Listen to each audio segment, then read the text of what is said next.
बी ए भाग 3 सेमिस्टर 6 या 6व्या सेमिस्टरमधलं 5वं युनिट आणि 5व्या युनिटमधलं हे दुसरं प्रकरण आहे.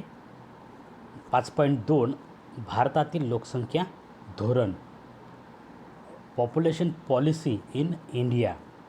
बघा, लोकसंख्या धोरण म्हणजे काय हे या प्रकरणामध्ये आपण शिकणार आहोत. सर्वप्रथम लोकसंख्या धोरणाचा अर्थ समजून घेणे अत्यंत आवश्यक आहे आणि म्हणून त्याच्या वेगवेगळ्या व्याख्या अनेक तज्ज्ञांनी केलेल्या आहेत. पण सर्वप्रथम आपण संयुक्त राष्ट्रसंघाच्या लोकसंख्या आयोगानुसार केलेली व्याख्या बघणार आहोत. तर बघा, त्यांनी काय म्हटलं, लोकसंख्या धोरणाच्या अंतर्गत ते समस्त कार्यक्रम व कार्यवाही सम्मिलित केली जातात की जे लोकसंख्येचा आकार, त्याचे वितरण व विशेषतांमध्ये परिवर्तन आणून आर्थिक, सामाजिक, राजकीय आणि अन्य कोणत्याही सामूहिक उद्देशाच्या प्राप्तीसाठी प्रयुक्त केली जाते.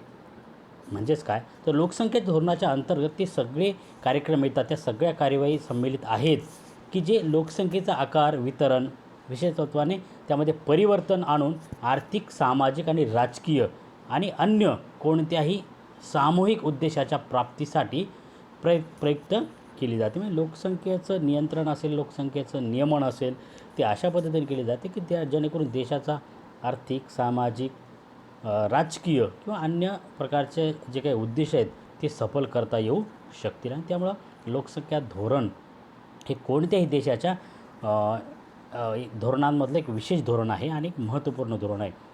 आपण जर लोकसंख्या धोरणाचा विशेष बाबीवर जर लक्ष दिलं तर अनेक देशाची लोकसंख्या धोरणं ही वेगवेगळी असल्याचं आपल्याला दिसून येते. ते आपल्याला समोर अभ्यासामध्ये शिकायचंच आहे. त्यानंतर दुसरी लोकसंख्या धोरणाची व्याख्या होती, ती दिली होती एस चंद्रशेखर यांनी.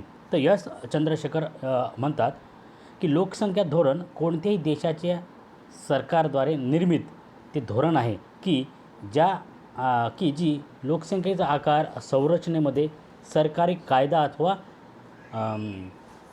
त्या देशातील परिवर्तन आणण्यासाठी जाणीवपूर्वक लागू केल्या जाते. बघा, चंद्रशेखर काय म्हणतात, तर चंद्रशेखर म्हणतात लोकसंख्या धोरण कोणत्याही देशाच्या सरकारद्वारे निर्मित ते धोरण आहे की जे लोकसंख्येचा आकार व संरचनांमध्ये सरकारी कायदा अथवा निर्देशानुसार परिवर्तन आणण्यासाठी जाणीवपूर्वक लागू केलं जाते. ते जाणीवपूर्वक लागू केले जाते. सरकारला जे काही धोरणं आहे, सरकारचं जे काही सरकारचा नियम आहेत ते कार्यान्वित करण्यासाठी हे लोकसंख्या धोरण लागू केल्या जाते. त्यामुळं यावरून आपल्याला लोकसंख्या धोरणाची महती आपल्याला लक्षात येऊ शकते. त्यानंतर लोकसंख्या धोरणाचे उद्देश. तर विशिष्ट उद्देश डोळ्यासमोर ठेवून प्रत्येक देश आपलं लोकसंख्या धोरण जाहीर करत असतो. विशिष्ट देशासमोर काय समस्या आहेत, काय प्रश्न आहेत, काय चांगल्या गोष्टी आहेत, काय प्रतिकूल गोष्टी आहेत, या सगळ्यांचा विचार करूनच त्या देशातील लोकसंख्या धोरण हे आखल्या जात असते. आणि म्हणून त्यासाठी लोकसंख्या धोरणाचे उद्देश अत्यंत महत्त्वाचे असतात. कारण हे उद्देश वेगवेगळ्या देशामध्ये वेगवेगळे असू शकतात. त्यामुळं लोकसंख्या धोरणाचा उद्देश अभ्यासणे अत्यंत आवश्यक आहे. पहिलं लोकसंख्या धोरणाचा उद्देश होता देशाच्या आवश्यकतेनुसार लोकसंख्येमध्ये वाढ किंवा घट करून ती पर्याप्त स्तरावर आणणे, म्हणजे अनुकूल स्तरावर आणणे. म्हणजे काही देशामध्ये लोकसंख्या वाढीसाठी सुद्धा धोरण अवलंबलं लागते, काही देशामध्ये लोकसंख्या घटीसाठीसुद्धा लोकसंख्या धोरण वापरावं लागते. आणि म्हणून कोणत्या देशाची काय गरज आहे, काय निकड आहे, त्यानुसार हे लोकसंख्या धोरण बदलत असते. आणि म्हणून त्यांनी काय म्हटलं, पहिला लोकसंख्या धोरणाचा उद्देश काय की देशाच्या आवश्यकतेनुसार लोकसंख्येमध्ये वाढ किंवा घट करून ती पर्याप्त म्हणजे अनुकूल स्तरावर आणणे हे प्रथमतः लोकसंख्या धोरणाचं महत्त्वपूर्ण उद्देश असतो. त्यानंतर नंबर 2, आर्थिक विकासाला प्रोत्साहन देणे. ह्या लोकसंख्या धोरण हे लोकसंख्या वाढीचं आहे का घटीचं आहे, यापेक्षाही महत्त्वाचं आहे की ती लोकसंख्या देशाच्या विकासामध्ये कसा सहभाग नोंदवते. आणि म्हणून आर्थिक विकासाला प्रोत्साहन देणारं हे लोकसंख्या धोरण असते. आणि म्हणून त्याचा उद्देशसुद्धा आहे की आर्थिक विकासाला प्रोत्साहन देणे हे लोकसंख्या धोरणाचा उद्देश असतो की आपल्या या लोकसंख्या धोरणावरून देशाच्या आर्थिक विकासात कशी वाढ करता येईल यासाठी प्रयत्न या लोकसंख्या धोरणाच्या माध्यमातून केले जातात. तिसरे लोकसंख्या वितरणामध्ये संतुलन आणणे. लोकसंख्या वितरणामध्ये संतुलन आणणे. तर बघा, लोकसंख्या वितरणामध्ये संतुलन आणणे की लोकसंख्यामध्ये काही ठिकाणी राज्यामध्ये लोकसंख्या खूप जास्त असते, काही ठिकाणी खूप कमी असते, काही ठिकाणी स्त्री पुरुष प्रमाणात भेद आहे, काही ठिकाणी स्त्री पुरुष प्रमाण जवळपास सारखं आहे, काही ठिकाणी लोकसंख्येची घनता ही वेगवेगळी आहे, काही ठिकाणी साक्षरतेमध्ये भिन्नता आहे.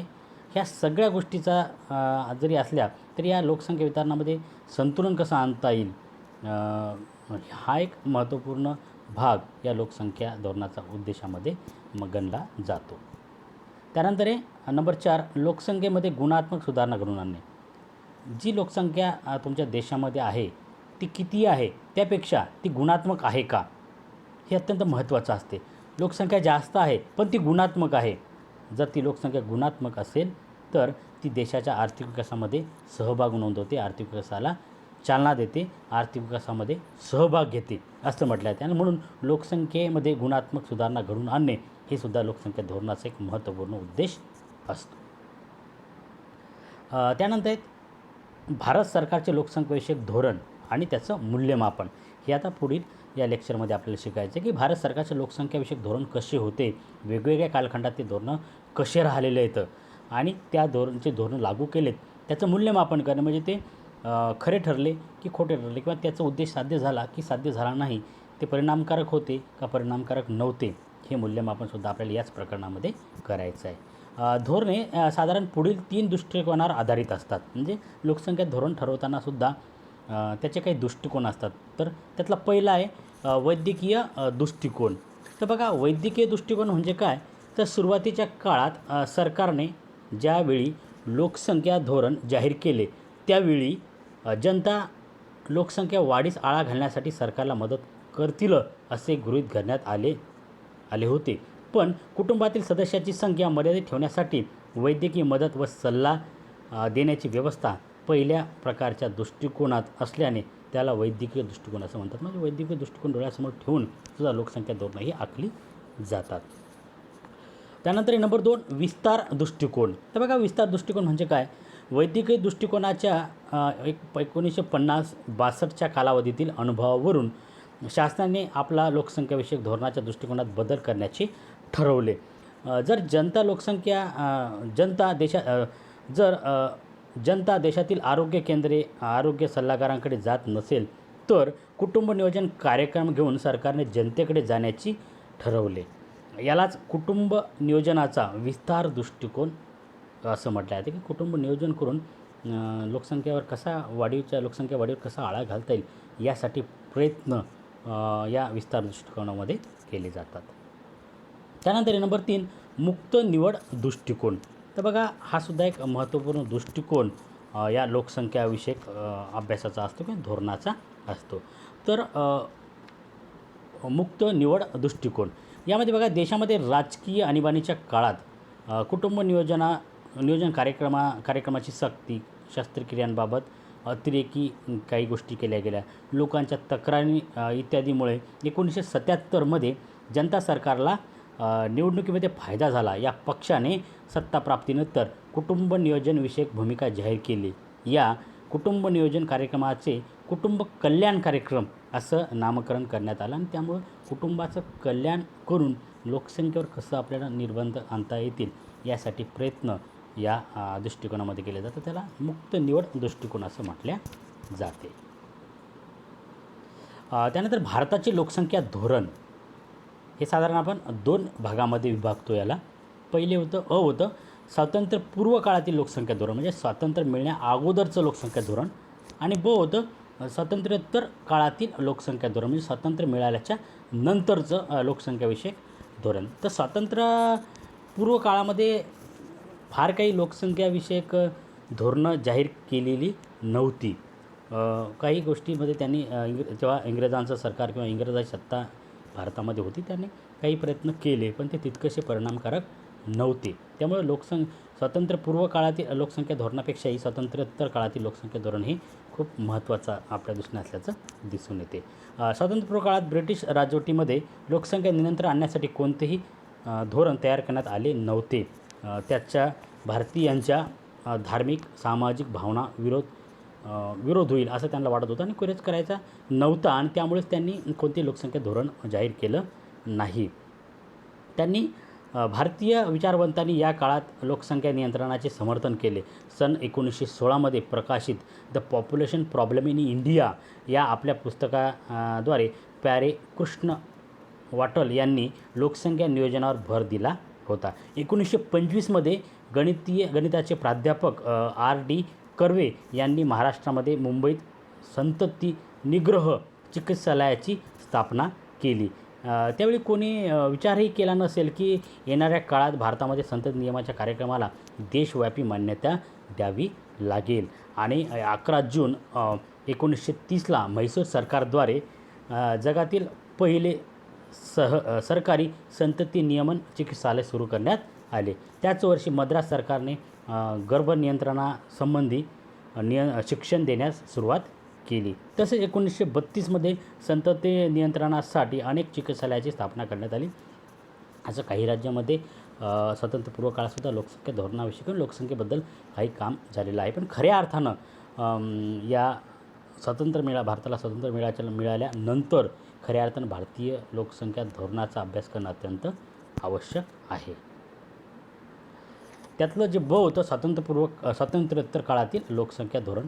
तर भारत स्वतंत्र झाला, आपण पंचवार्षिक योजनांना सुरुवात केली. वेगवेगळ्या पंचवार्षिक योजनांमध्ये आपण लोकसंख्येबद्दलसुद्धा विशेष काही धोरणं आखली होती. त्याचाच आपण सविस्तरपणे या प्रकरणामध्ये आता अभ्यास करणार आहोत. तर त्यातलं पहिली पंचवार्षिक योजना होती 1951 ते 1956. तर बघा 1951 ते 1956 या काळामध्ये लोकसंख्या धोरणाविषयी काय काय कामकाज झालं होतं. तर बघा पहिल्या पंचवार्षिक योजनेच्या काळामध्ये योजना आयोगाने लोकसंख्येचा भारतीय आर्थिक विकास होणाऱ्या परिणामांचा समिश्र प्रतिक्रिया व्यक्त केली.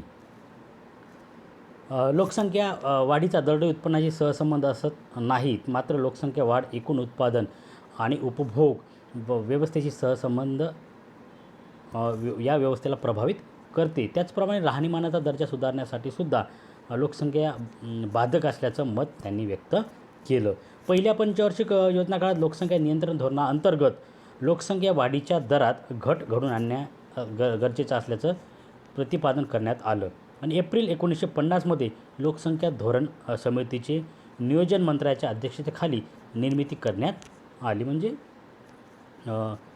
पहिली 1950 समिती नेमण्यात आली. या समितीच्या शिफारशीनुसार आरोग्य सेवा महासंचालकाच्या कार्यालयात कुटुंब नियोजन कक्षाची स्थापना करण्यात आली. 1952 जगातील पहिल्या शासन पुरस्कृत कुटुंब नियोजन कार्यक्रमाची सुरुवात भारतामध्ये करण्यात आली. असं एक मोठं काम या पहिल्या पंचवार्षिक योजनेचं झाल्याचं दिसून येते.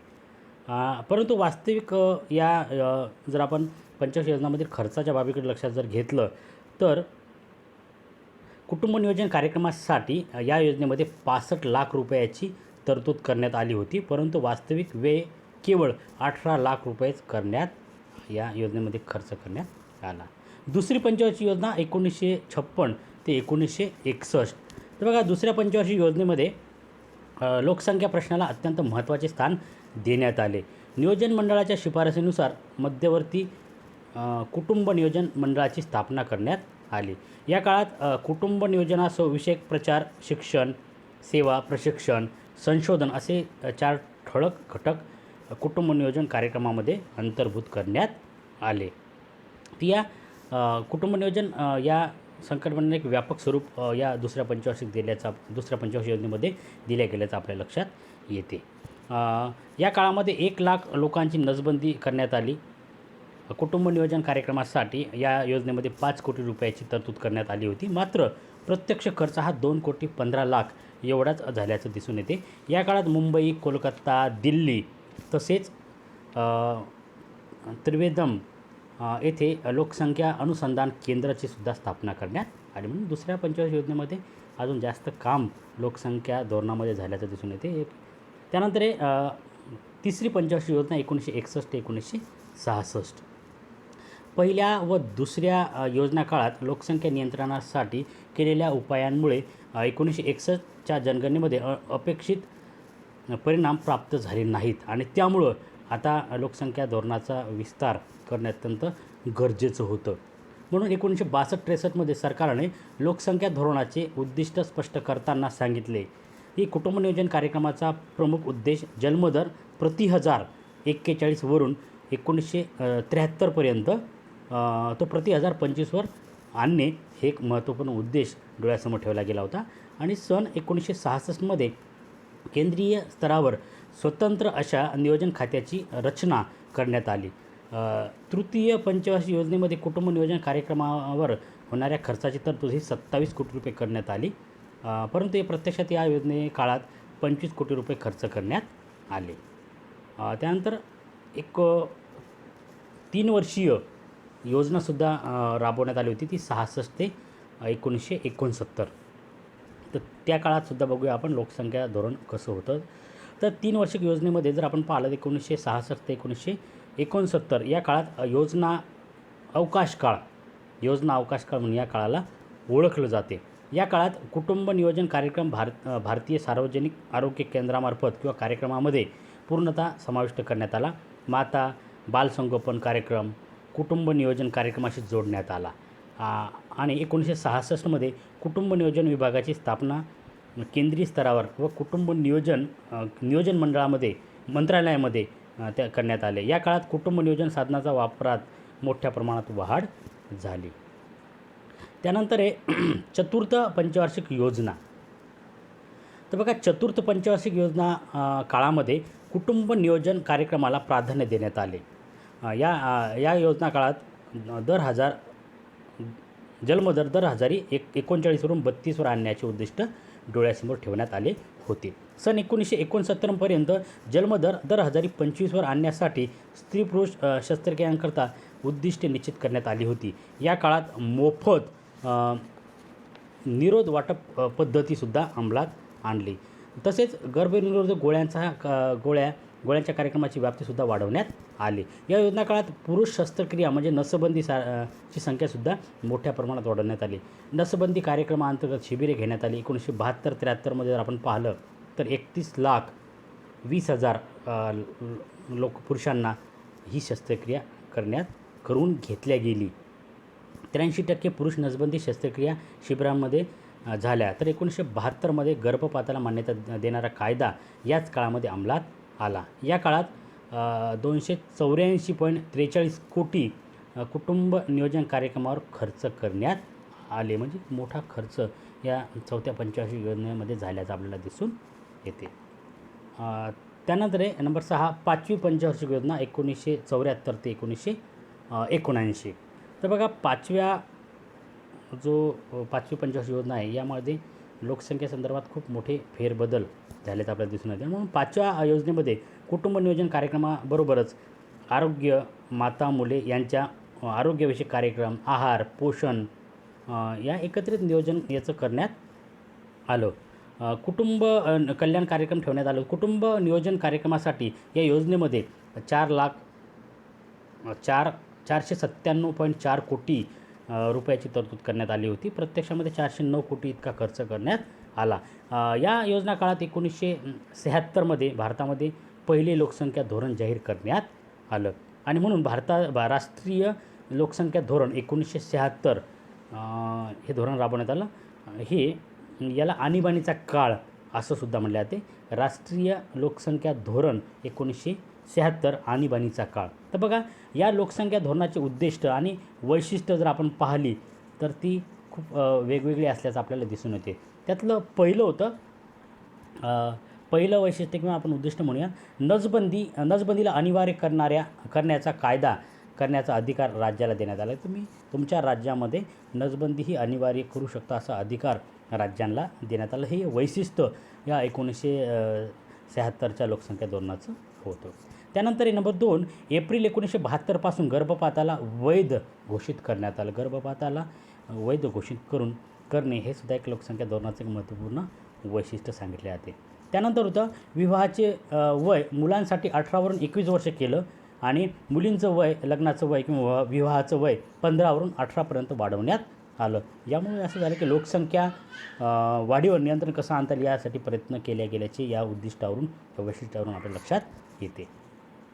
त्यानंतर होतं नंबर 4, केंद्राद्वारे कुटुंब नियोजन कार्यक्रमासाठी राज्याला देण्यात येणाऱ्या खर्चामध्ये 8% वाढ करण्यात आली. तर कुटुंब नियोजन कार्यक्रम तुमच्या राज्यामध्ये होत असतील तर त्यासाठी केंद्र सरकारकडून 8% अधिकचा खर्च वाढीव खर्च मंजूर करण्यात आला. हे सुद्धा एक वैशिष्ट्य या लोकसंख्या धोरणाचं सांगितल्या जाते. त्यानंतर नंबर 5 होतं लोकसंख्या नियंत्रणाच्या दृष्टीने 1976 पासून 2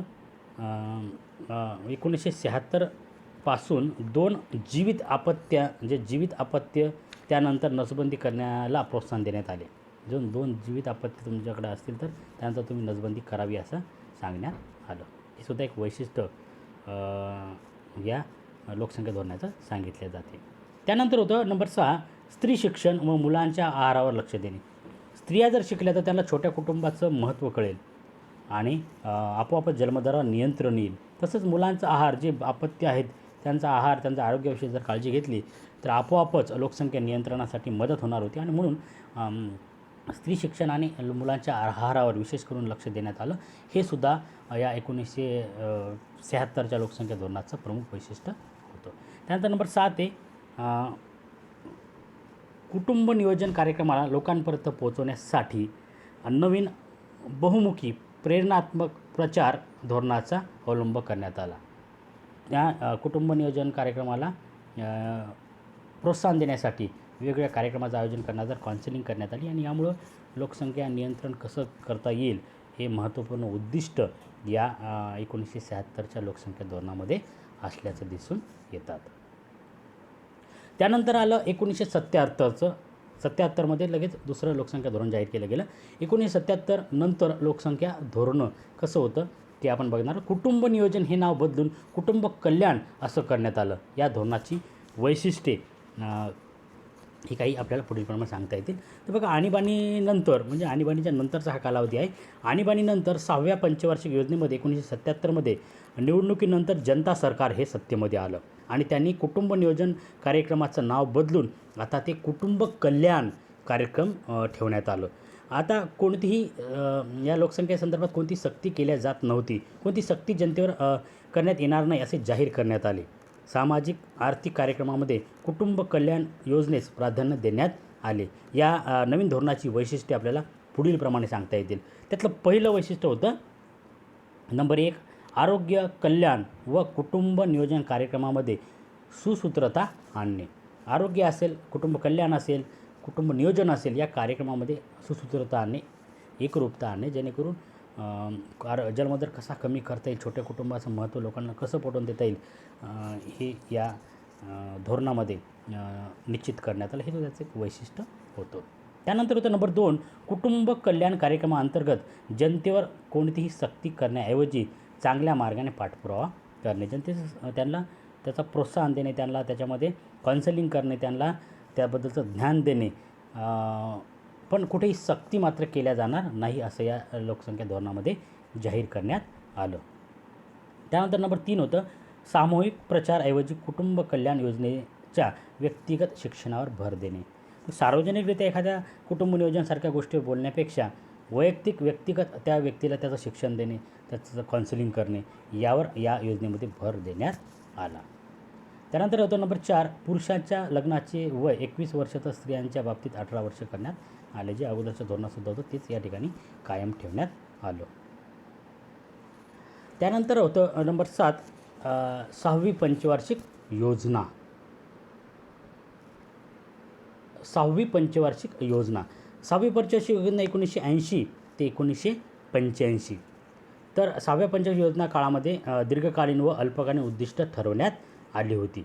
यामध्ये प्रामुख्याने 2001 पर्यंत कुटुंबातील अपत्यांची संख्या 4.2 वरून 2.3 कमी करणे, जन्मदर 1978ला 33 होता तो 2011 पर्यंत 21वर कमी आणणे, मृत्यूदर म्हणजे अर्भक मृत्यूदर हा 129 वरून 2001 पर्यंत 60वर आणणे, त्यानंतर 1978ला कुटुंब नियोजन पद्धतीमध्ये 22% जोडपी सुरक्षित करण्यात आली. 2000पर्यंत 60पर्यंत ही वाढवणे. शस्त्रक्रिया असेल, तांबी असेल, इतर कुटुंब नियोजन पद्धतीचे वार्षिक संख्या ही निश्चित करण्यात आली. अशी एक महत्त्वपूर्ण निर्णय या 6व्या पंचवार्षिकमध्ये झाल्याचं दिसून येते. त्यानंतर नंबर 8 7वी पंचवार्षिक योजना. तर बघा 7व्या पंचवार्षिक योजना काळामध्ये स्वास्थ्य धोरणात संशोधन करण्यात आलं. तसेच 1990पर्यंत कुटुंब कल्याणाची विविध उद्दिष्टे निर्धारित करण्यात आली. दाम्पत्य संरक्षण दर 42% आणणे. अशोधित जन्मदर, अशोधित मृत्यूदर क्रमशः 29.1 व 10.4पर्यंत यांच्यामध्ये बदल घडून आणणे हे ठरवण्यात आले. एक महत्त्वपूर्ण काम या 7व्या पंचवार्षिक योजनेमध्ये झाल्याचं दिसून येते. त्यानंतर नंबर 9 8वी पंचवार्षिक योजना 1992 ते 1997.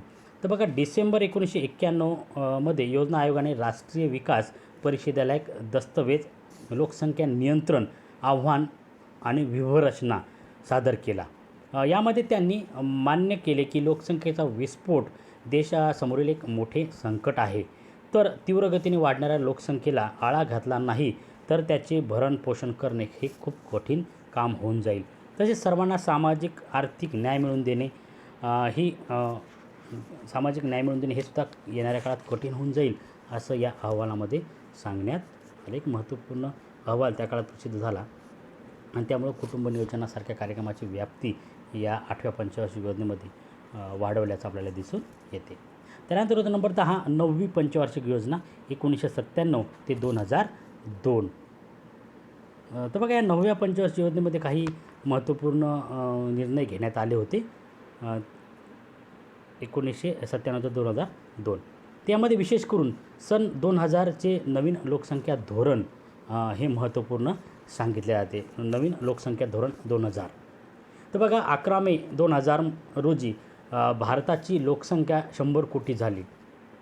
जगातील क्षेत्रफळाच्या 2.4% क्षेत्रफळ असलेल्या भारतामध्ये जगातील 16% लोक हे राहत होती. म्हणजे बघा देशातील जगातील 2.4% क्षेत्रफळ आपल्याकडे आहे त्या आणि 16% लोकसंख्या जगातील एकूण लोकसंख्येपैकी 16% लोकसंख्या आपल्या भारतामध्ये राहत होती. त्यामुळं खऱ्या अर्थाने या लोकसंख्या किती गंभीर प्रश्न आहे हा भारतीयांच्या या निमित्तानं लक्षात आला. तर या निश्चितच 2000चे जे लोकसंख्या धोरण आहे हे महत्त्वपूर्ण आहे. यामध्ये लोकसंख्या वाढीचा दर कमी करून 1993पर्यंत स्वामीनाथन लोकसंख्या वाढीचा दर कमी करण्यासाठी 1993मध्ये स्वामीनाथन यांच्या अध्यक्षतेखाली एक समिती नेमण्यात आली होती. या समितीने आपला अहवाल 1994मध्ये सादर केला होता. त्या अहवालानुसार 2000चे नवीन लोकसंख्या धोरण ठरवण्यात आलं. त्यानंतर नंबर 11 10वी पंचवार्षिक योजना. तेव्हा या योजना काळात लोकसंख्या वाढ रोखण्यासाठी कठोर उपाययोजना करण्यात आल्या.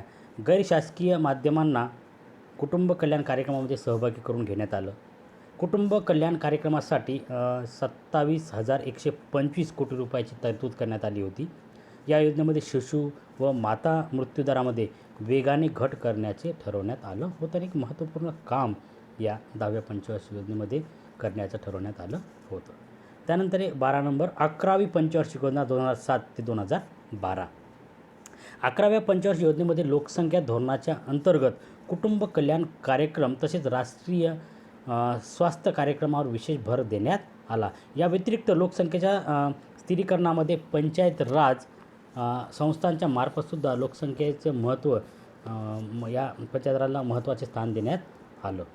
त्यामध्ये शिशु असेल, माता मृत्यूदर असेल यात घट करण्याचा प्रयत्न करण्यात आला.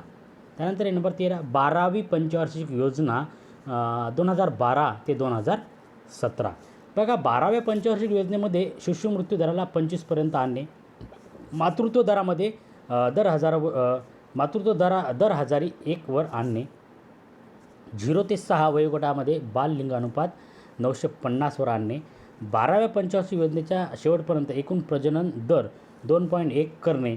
त्याचप्रमाणे 0 ते 3 या वयोगटातील कुपोषण अर्ध्यावर आणणे इत्यादी उद्दिष्ट डोळ्यासमोर ठेवण्यात आली होती.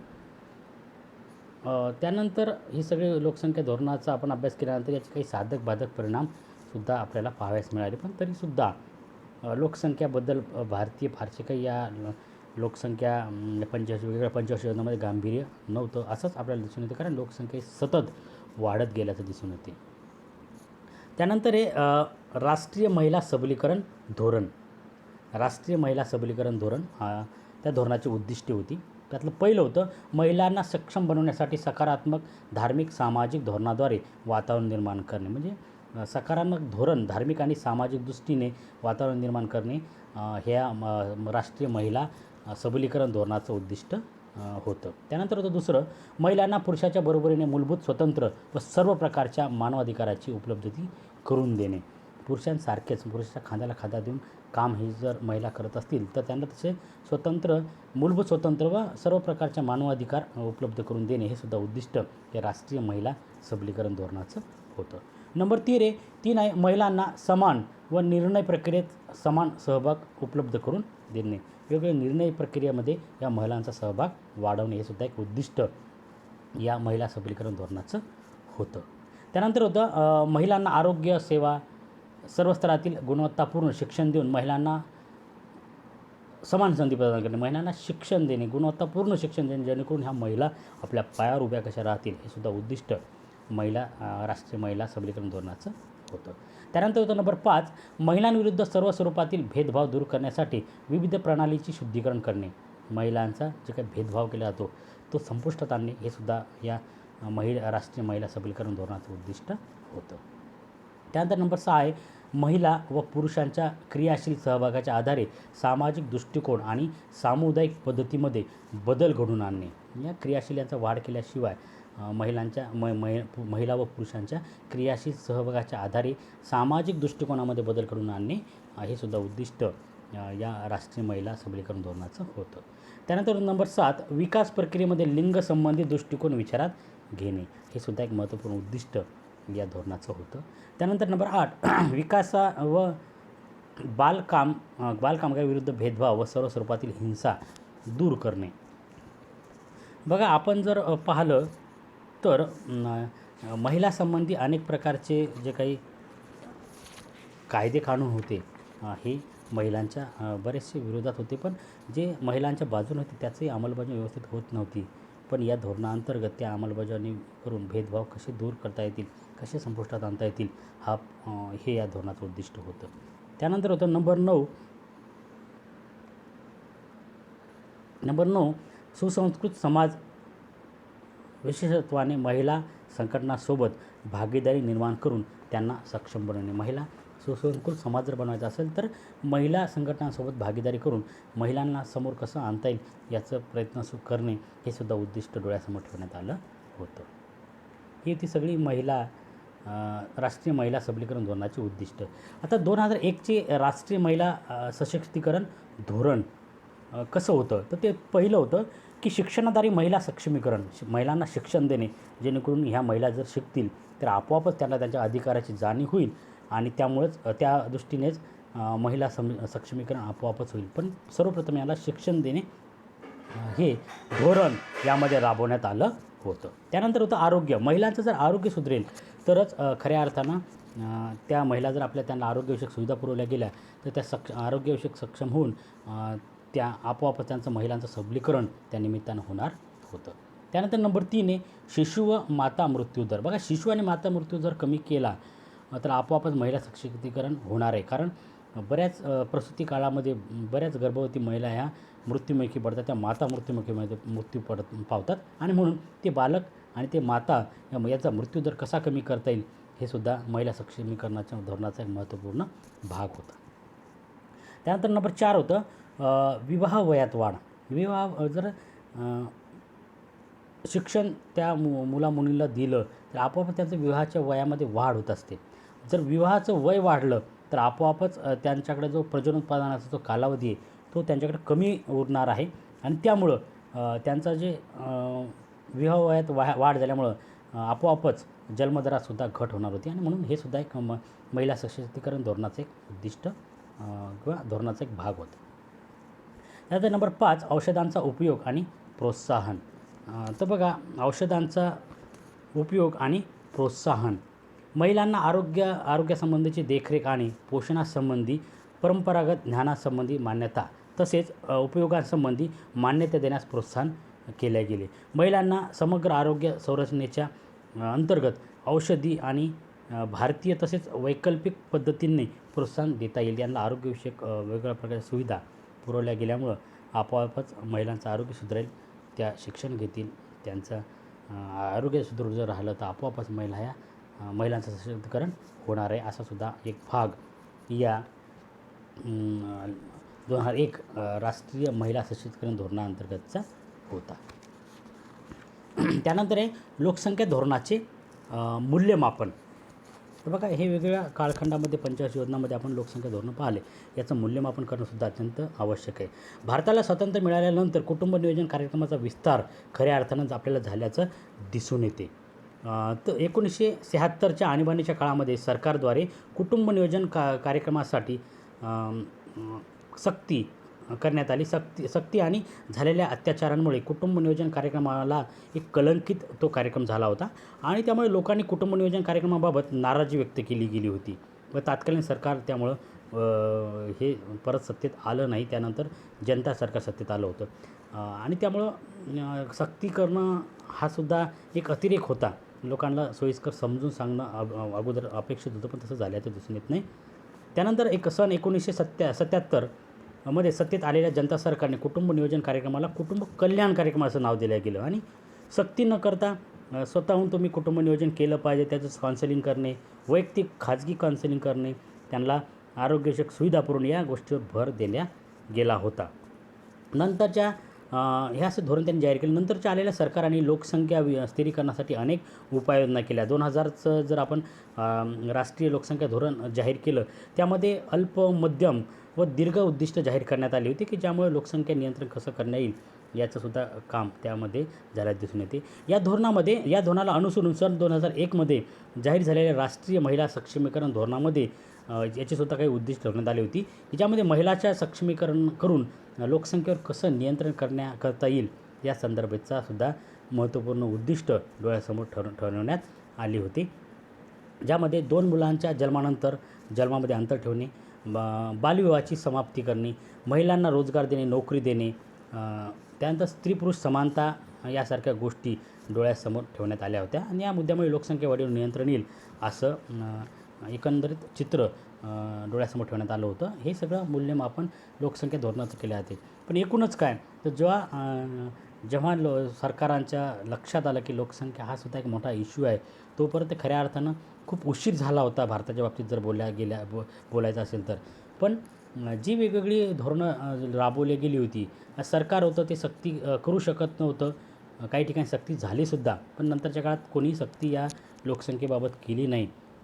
पण भारतीयांनीसुद्धा या या प्रश्नाला गांभीर्यानं घेतलं नाही. खऱ्या अर्थानं लोकांनी जनतेनेच या लोकसंख्येविषयी गांभीर्यानं घेणं अपेक्षित होतं, पण तसं झाल्याचं दिसून येत नाही. पण आज खऱ्या अर्थानं गांभीर्य लोकांच्या लक्षात आलेलं आहे. लोकांचा राहणीमानाचा दर्जा वाढला आहे. त्यामुळं छोटं कुटुंब, सुखी कुटुंब एक संकल्पना आज मॅक्झिमम लोकांमध्ये रुजताना दिसत आहे आणि याचे परिणाम निश्चितच येणाऱ्या काळामध्ये आपल्याला पाहावयास मिळतील. अशा प्रकारे आपलं 5.2 प्रकरण या ठिकाणी संपलं.